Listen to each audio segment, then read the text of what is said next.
Stronger than a whale, he can swim anywhere. He can breathe underwater and go flying through the air. The noble submariner, Prince of the Deep, will be turning every season.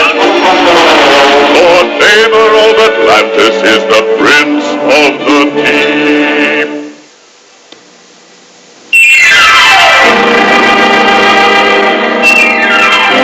Thousands of fathoms beneath the sea in the fabled kingdom of Atlantis, Prince Namor I has summoned his royal council. I have received reports of mysterious rays which threaten our land.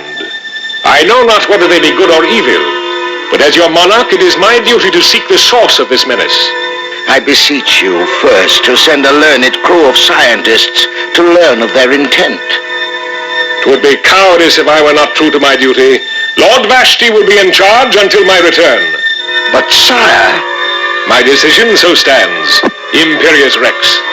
And so saying, the mighty submariner hastens to investigate the weird rays that seep insidiously toward Atlantis. I sense something alien. A foreboding grows within my heart. And as Namor swims on, calculating eyes from another world follow his every move. The rays increase in density. They seem to be coming from that old Spanish galleon. Strange, there is no object beneath the sea with which I am not familiar. Yet that galleon strikes no chord within my royal memory. Perhaps invaders lurk within. If that be so, I shall soon drive them back, for none may challenge my kingdom. Namor is inside of the galleon. Now, Melmo, pull the switch.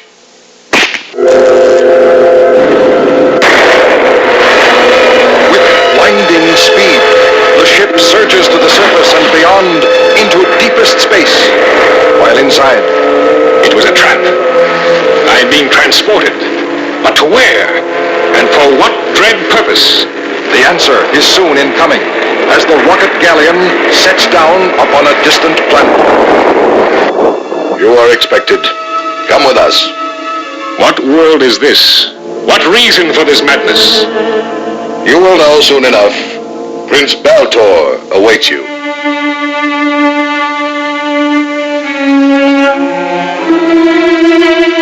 Attention, Namor, the first of Atlantis.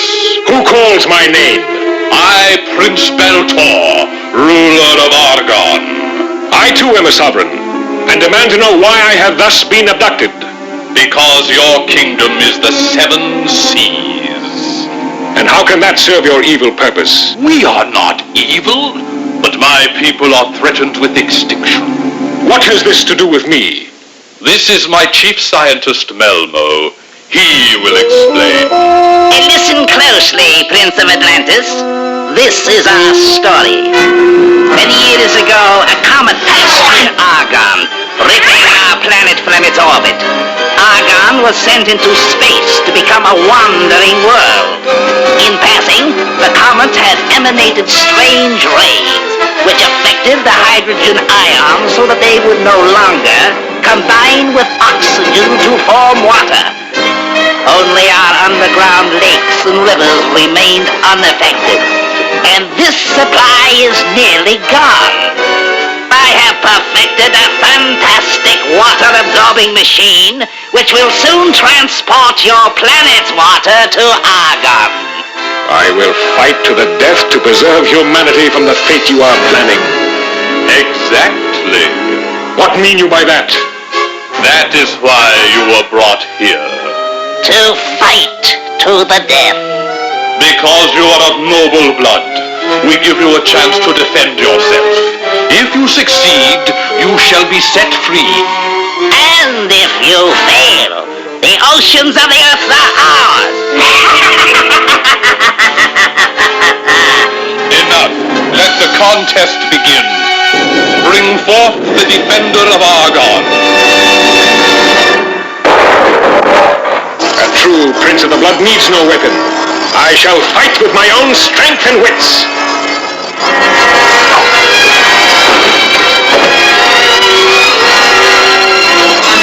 He defends himself nobly. Bah! He cannot evade the whirling blades for long.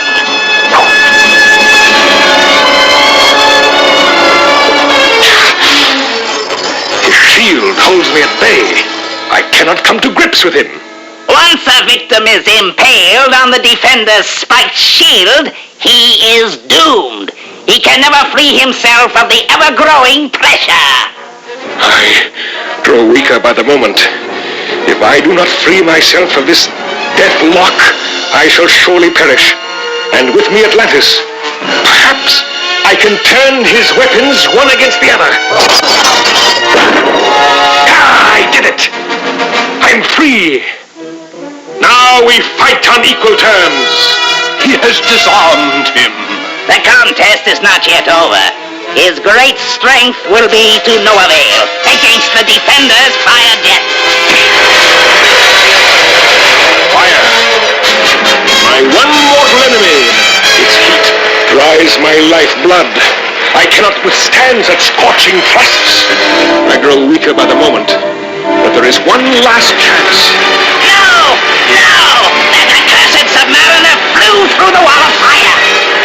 Those flaming tongues reach every corner. There is only one way to put them out. With the speed of a whirlwind, Namor flies round and round his foe, creating a vacuum that extinguishes the fires and leaves his opponent stunned and beaten. That so-called defender is a disgrace to Argon. I do not agree, Malmo. He fought well. We have but underestimated Namor of Atlantis. We must kill him! Kill him! Not without honor. Remember, Malmo, this is only the first test. The others must not fail, else Argon will become a desert. Prince Namor, heed me.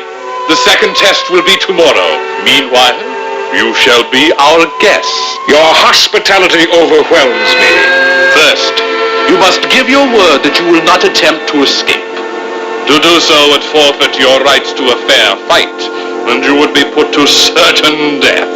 You have my word. Guards, escort Prince Namor to his chamber. Left alone at last, a weary Namor ponders the outcome of the next day's trial. I pray Neptune will give me the strength to pass the next test.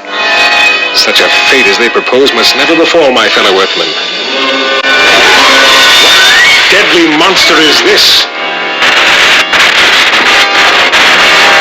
Even my amphibian strength could not save me if one of those energy bolts hits its mark. But still am I Namor, the avenging sun, and still is my speed and cunning superior to any. Now its energy fades. What madness is this? Its smothering force engulfs me. Air. Air. I must have air. My strength is ebbing fast. The deadly tail. None but the true submariner would have the power to force the poisoned tail into the creature's own body. At last, I can breathe. Every inanimate object on this world can become a thing of terror. Brave Prince, you must help me. A female. Who are you? I am one of a dedicated group. We have pledged ourselves to seize the crown from Baltor. But he seeks only to save you from a waterless death. That is not so. He is a tyrant, and only with your aid can we accomplish our mission. Unhand me, woman. You presume too much. Help us, noble prince, and you can name your price. Prisoner I may be, but still must I conduct myself with honor. And I have given my word, the word of Namor the First. Baltor is evil. He will betray you. I must take that chance, for only if I pass the test will the earth be saved, and pass them I will. She was but an illusion, but for what strange purpose? Prince Baltor has tested your honor and is well pleased, but you must still endure the final ordeals. Come with me. Much farther must we penetrate into Argon. To the very core. There, Prince Namor, in yonder fissure, awaits your adversary. No matter what confronts me, I dare not falter. The destiny of a world is at stake. A giant centipede. He is upon me, and I can neither swim nor fly to freedom. My body is enmeshed in his web. I am unable to move. There must be a way. His giant fangs, they will be my weapon. The fangs have slashed the very cords that bound me. Mine are the most powerful arms above or below the sea, and with just the right leverage, I can force the monster's jaws apart until... Well done, Prince Namor. But you will need all your resourcefulness to pass the final test. Follow me. It is here you will win or lose the contest. There is an overpowering feeling of menace here upon this lofty crag. A shadow. A winged reptile. That razor-sharp tongue could stab into his victim like a giant deadly lance. My only hope is to elude him. If this be my final test, I must vanquish him. A thrust behind the skull would do it. He is mortally wounded, but I am caught. I cannot break free. Imprisoned in the claws of the vanquished creature, Prince Namor falls toward his doom. Is this to be the end of a living legend? His weight is pulling me with him. I cannot release his grip. The fall broke his hold. I am free. What is happening now? Your departure was merely an illusion, Namor. You have never really left our presence. Then the perils I have faced were illusions too. No.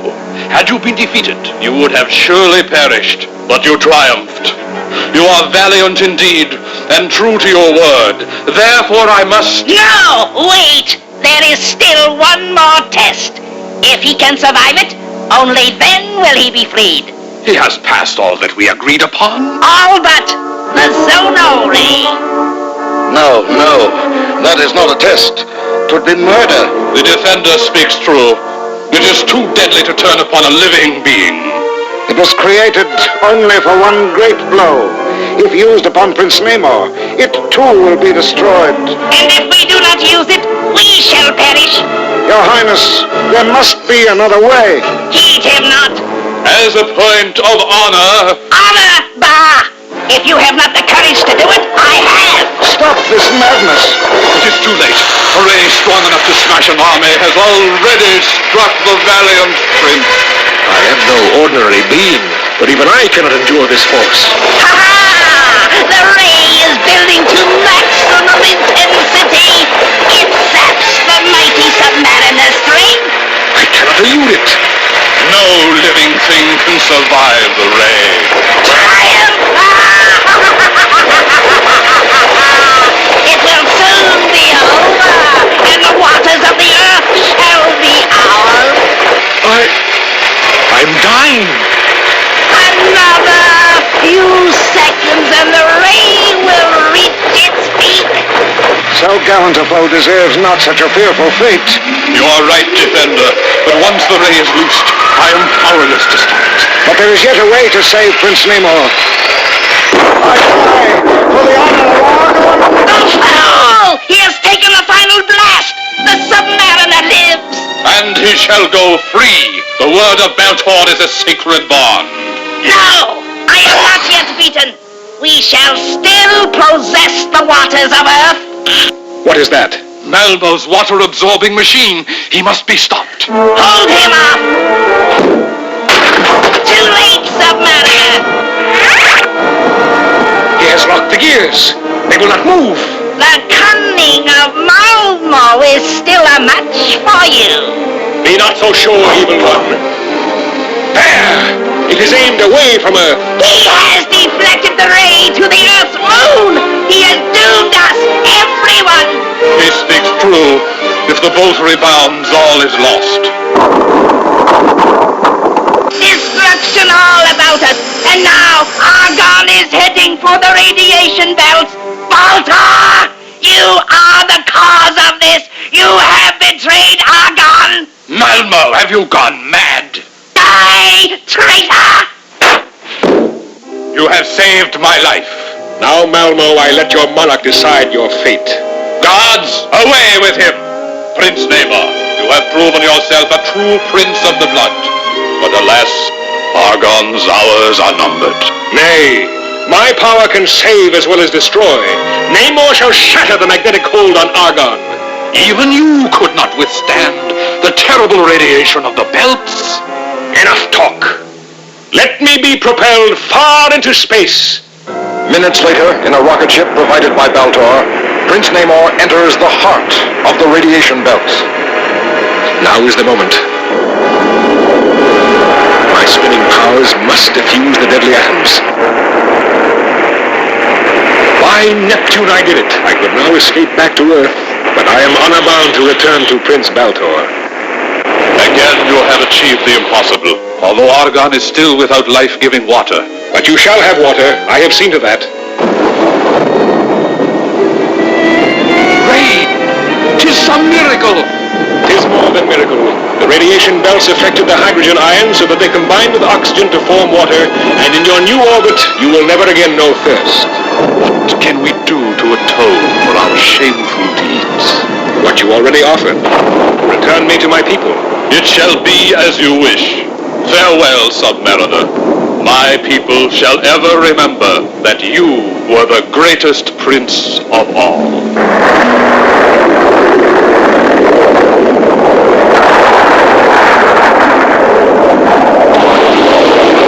Safe in his beloved Atlantis once more, victorious Namor is welcomed by Dorma, my beloved. For your sake and the sake of Atlantis, once again was I able to prove myself worthy of the trident of Neptune and you. Stronger than a whale, he can swim anywhere. He can breathe underwater and go flying through the air.